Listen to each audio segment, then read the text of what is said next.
Hello মোর আদরের বন্ধু বান্ধবীগুলা, তোমরা কেমন আছেন? আশা করম ভালো আছেন, মোরও ভাল।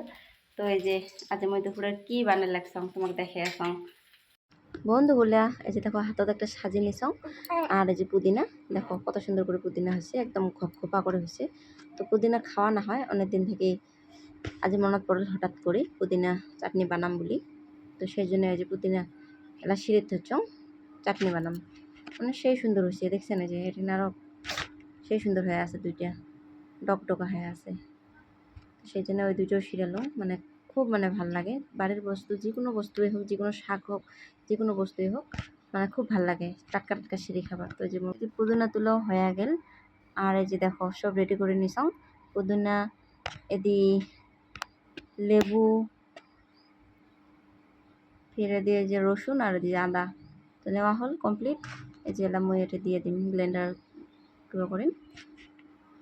তো পুদিনা দেওয়া হল, আদাটা, আদা, এই যে রসুন আর কয়েকটা মরিচ, লবণ, অল্পখানা জিরা আর লেবু অল্প চিপিয়ে মানে রসটা বার করে নিলাম। তো এই যে কমপ্লিট হয়ে গেল, সব রেডি করা শেষ। এলাম এটা গ্রাইন্ড করে নিন। তো এই যে ঢাকনা ঢাকে দিলাম। এই যে দেখো মোর গ্রাইন্ড করা নেওয়া শেষ। আর পেস্টটা দেখো, কালারটা দেখো না একবার, এত সুন্দর গ্রিন চাটনি। তো মোর পুদিনা চাটনি কেমন হয়েছে অবশ্যই কমেন্ট করেন। মুই অল্প আগত ভাত খালাম, খুবই মানে ভালো হয়েছে চাটনিটা। বন্ধুরা ভিডিওখান কেমন লাগেল সবাই কমেন্ট করেন। টাটা।